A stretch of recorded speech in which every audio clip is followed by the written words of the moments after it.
Peramalan yang dimaksudkan itu ya, yang pertama memang seorang pebisnis harus memiliki pengetahuan dari berbagai metode bagaimana melakukan peramalan agar mengetahui kejadian di masa yang akan datang pada saat ini.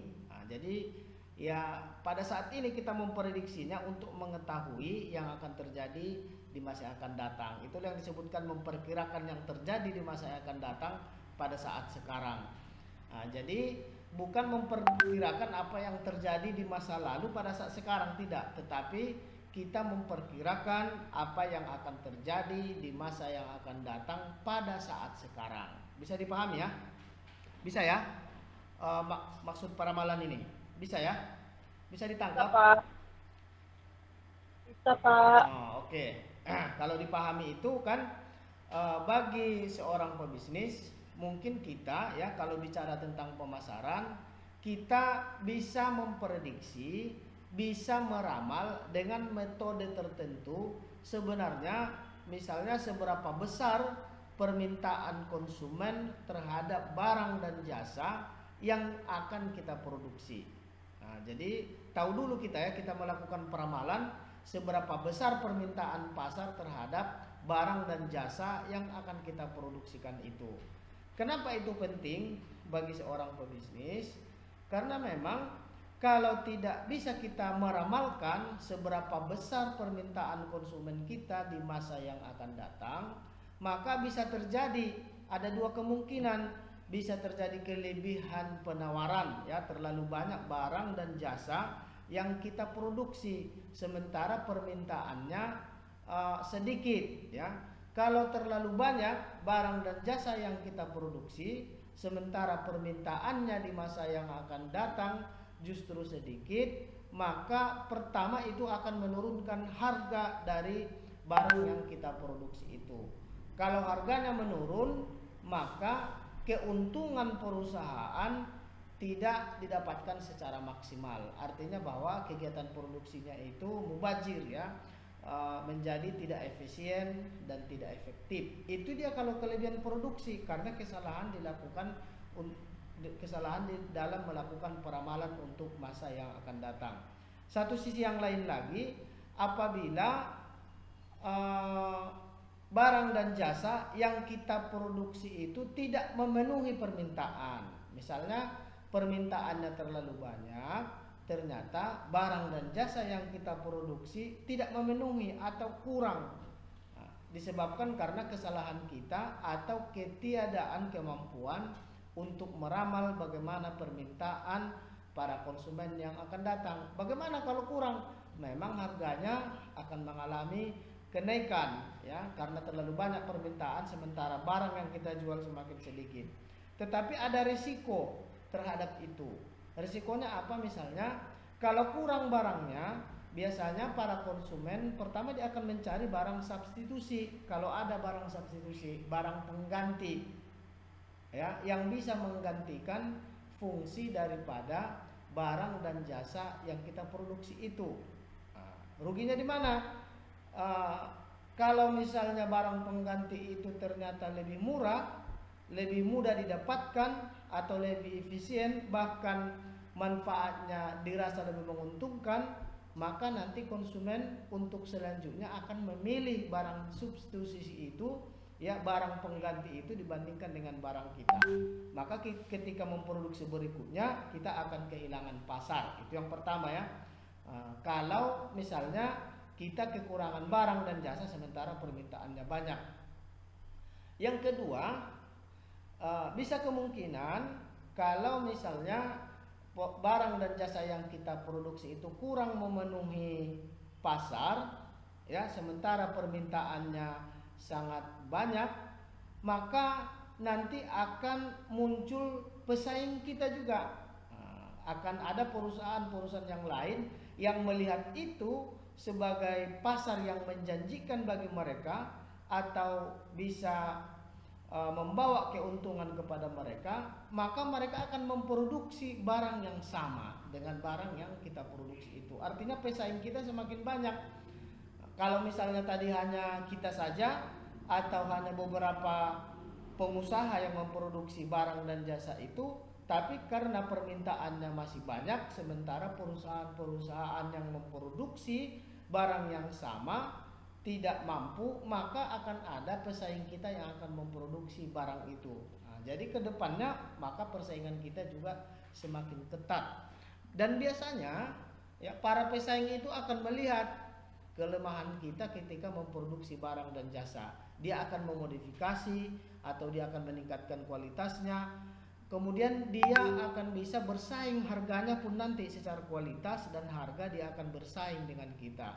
Jadi akan sulit kita mempertahankan pasar. Dan rugi yang paling besar biasanya konsumen apabila dia sudah berpindah membeli produk yang lain, ya, membeli merek yang lain atau pindah membeli hasil produksi dari perusahaan yang lain, maka dia nanti akan melakukan benchmarking, ya. Dia akan membandingkan antara barang yang kita produksi dengan barang yang diproduksi oleh pesaing kita tadi. Nah, ketika dia mendapatkan manfaat yang lebih besar dari hasil produksi perusahaan yang lain, maka dia nanti akan berpindah, maka kita akan kehilangan pasar. Pasar kita yang sudah kita tentukan tadi, ya, melalui teori pemasaran kemarin kita bicarakan, kita membuat segmentasi pasar, apakah menurut usia, apakah menurut geografi, apakah menurut pendapatan dan lain-lain sebagainya itu. Makanya itu dikhawatirkan apabila barang dan jasa yang kita produksi tidak bisa memenuhi konsumen kita, tidak bisa memenuhi pelanggan kita, maka mereka akan berpindah kepada barang yang lain atau kepada hasil produksi perusahaan yang lain, mengakibatkan langganan kita, konsumen kita akan pindah, dan itu akan sulit nanti kembali kepada kita. Itulah perlunya sebuah perusahaan harus mampu melakukan peramalan. Beberapa peramalan yang dilakukan oleh para pebisnis bisa dilihat dari beberapa pendekatan.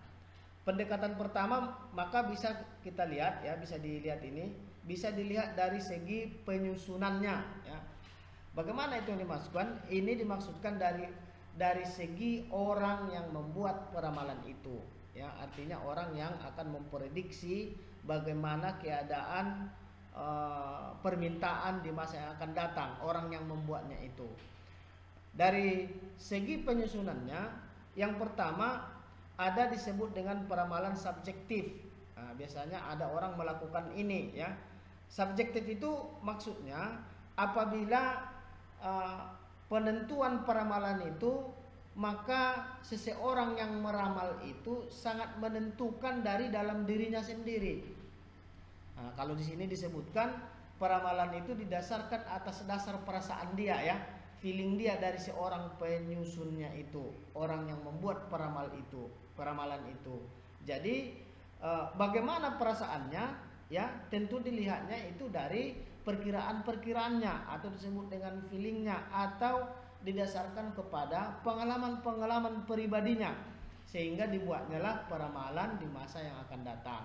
Misalnya seorang pebisnis yang sudah bertahun-tahun, yang sudah lama memiliki talenta di dalam sebuah bisnis tertentu, maka dia sudah melihat misalnya pada musim-musim tertentu, pada bulan-bulan tertentu, atau pada waktu-waktu tertentu, nanti dia tahu, ya, menurut biasanya apakah permintaan itu mengalami peningkatan atau penurunan di bulan-bulan tertentu. Pasti dia tahu karena dia sudah bertahun-tahun dari pengalamannya itu. Jadi peramalan subjektif ini ditentukan oleh pribadi dari seorang yang membuat peramalan itu. Dia membuat peramalan tapi dia sudah punya pengalaman, maka itu disebut dengan peramalan subjektif. Kemudian yang kedua, ada peramalan objektif. Kalau dilihat dari segi penyusunannya, kalau tadi subjektif didasarkan kepada orang yang membuat peramalan, kalau peramalan objektif maka yang menentukan bagaimana seseorang membuat peramalan itu akan didasarkan pada data dan informasi yang sebenarnya terjadi dari waktu ke waktu. Misalnya akan dikumpulkan hasil penjualan dari permintaan masyarakat, dari kalau misalnya dari bulan ke bulan ya, misalnya bulan Februari, bulan Januari, bulan Februari, bulan Maret, itu dikumpulkan informasi itu berapa sebenarnya penjualan yang real. Nah, itu kan harus kita ketahui ya.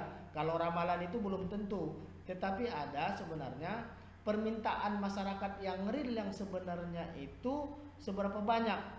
Kemudian dari permintaan itu yang benar-benar membelanjakan uangnya, membeli barang dan jasa yang kita produksi itu berapa, sehingga itulah menjadi acuan. Nah, jadi kalau peramalan yang objektif itu harus didasarkan kepada data-data dan informasi yang sudah berjalan ya, tentunya itu data-data di masa yang akan lalu. Kemudian data itu dianalisis dengan menggunakan teknik dan metode tertentu. Itu yang Bapak sebutkan tadi. Seorang peramal harus memiliki pengetahuan dan harus memiliki seni di dalam memilih salah satu teknik atau salah satu metode yang dipilih yang mungkin sesuai dengan perusahaannya. Karena peramalan itu akan tergantung kepada beberapa komponen, misalnya tergantung dengan waktu, tergantung dengan bulan, tergantung dengan musim, tergantung dengan budaya. Maka nanti seorang peramal akan menyesuaikan metode apa yang paling pas ketika dia ingin meramal tentang bagaimana permintaan terhadap barang dan jasanya itu. Nah, itulah pentingnya studi kelayakan yang berkaitan dengan peramalan ini. Kemudian selain pendekatan peramalan dilihat dari segi penyusunannya, maka kita bisa juga ya melakukan peramalan itu atau membagi peramalan itu dilihat dari segi ramalannya ya. Makanya tergantung kebutuhan kita kemana kecenderungannya. Kalau dilihat dari sifat ramalannya, maka peramalan terhadap konsumen atau permintaan konsumen di masa yang akan datang itu ada peramalan kualitatif namanya ya. Kalau kualitatif sudah dipahami ya, bahwa kalau kualitatif itu pendekatannya itu tentunya data-data yang kualitatif. Biasanya peramalan ini didasarkan kepada hasil penyelidikan. Kalau disebut dengan kualitatif, biasanya dia menggunakan data-data sekunder, bukan data primer. Ya, kalau dalam penelitian kualitatif itu biasanya dia berangkat dari sebuah hasil sebuah keterangan atau teori ya, berangkat dari sebuah teori menuju data, begitu dia. Bagaimana caranya kalau kualitatif ini? Maka nanti akan dilihat dulu misalnya kejadian-kejadian sebelumnya atau pendapat-pendapat para pakar sebelumnya atau hasil-hasil penelitian para pakar sebelumnya, atau misalnya disebutkan juga para pengalaman-pengalaman para tenaga penjual di lapangan pada waktu-waktunya. Itu diselidiki dulu ya, dilihat dulu informasi itu bagaimana keterangan yang didapatkan, atau pendapat para konsumen itu juga, tanggapan konsumen terhadap produk kita itu. Itu namanya secara kualitatif. Baru nanti setelah dapat itu dipertimbangkan ya. Misalnya salah satu hasil penelitian menyatakan bahwa produksi barang dan jasa yang seperti ini ternyata mengalami peningkatan, misalnya kalau mendekati pada bulan-bulan Mei misalnya seperti ini menjelang Lebaran akan mengalami peningkatan. Tetapi bisa juga ada beberapa pendapat lain atau hasil penelitian yang lain menyatakan ternyata tidak mengalami peningkatan. Maka itulah yang kita uji ya, kita selidiki mana yang lebih dominan. Kita mau semakin banyak data yang kita dapatkan sebagai pembanding, maka itu nanti akan semakin bagus ketika kita mengambil keputusan. Itu namanya peramalan kualitatif ya. Kemudian yang kedua, sifat ramalannya itu ada yang peramalannya kuantitatif. Jadi kalau kuantitatif sudah jelas ya. Nah, inilah makanya sering disebutkan di dalam metodologi penelitian sebenarnya cuma ada dua ya penelitian. Kalau di sini kita bicara peramalan. Kalau tidak kualitatif berarti kuantitatif ya. Kalau kuantitatif pasti itu berkaitan dengan angka-angka, pasti berkaitan dengan data dalam bentuk kuantifikasi yang didapatkan pada masa yang lalu. Misalnya langsung ya jumlah penjualan atau jumlah penjualan secara unit, atau kalau dilihat dari secara rupiah, nanti akan ditentukan berapa banyak barang yang terjual di masa yang lalu, sehingga itu menjadi dasar untuk melakukan peramalan untuk masa yang akan datang. Kemudian bisa juga kalau dari sudut anggarannya, misalnya seperti itu, seberapa banyak penghasilan yang didapatkan, seberapa banyak peningkatan keuntungan yang didapatkan di masa lalu, sehingga nanti untuk masa yang akan datang bisa diprediksi sebenarnya kemungkinan berapa besar penghasilan yang didapatkan juga di masa yang akan datang. Itu dilihat dari segi sifat ramalannya. Kemudian satu lagi ya, sifat ramalan itu bisa dilihat dari segi jangka waktunya. Jadi kita bisa menentukan waktunya apabila kita ingin meramalkan di masa yang akan datang itu. Kalau dari sudut jangka waktunya, kita bisa melakukan peramalan untuk jangka pendek. Biasanya pada umumnya ya, para peramal akan melakukan peramalan itu pada tiga macam ya, yang sering dibagi. Pertama, peramalan jangka pendek, peramalan jangka panjang, kemudian peramalan jangka menengah. Untuk jangka pendek biasanya peramalan itu kurang dari 1 tahun. Jadi misalnya bagaimana? Bisa dilakukan 1 bulan, bisa dilakukan triwulan, bisa dilakukan peramalan itu 1 semester ataupun 6 bulan, atau bisa dilakukan peramalan itu selama 9 bulan, atau minimal pokoknya dia di bawah 1 tahun. Itu disebutkan dengan peramalan jangka pendek. Jadi bisa kita memprediksi 3 bulan ke depan sebenarnya permintaan konsumen itu seberapa banyak, atau misalnya 3 bulan ke depan seberapa banyak jumlah yang akan laku, atau seberapa banyak keuntungan yang akan didapatkan. Itu dalam jangka pendek. Sebelumnya Bapak mau tanya, ada pertanyaan sampai di sini? Saya Pak mau nanya Pak. Ya, silakan. Siapa yang mau tanya tadi? Jadi saya Pak,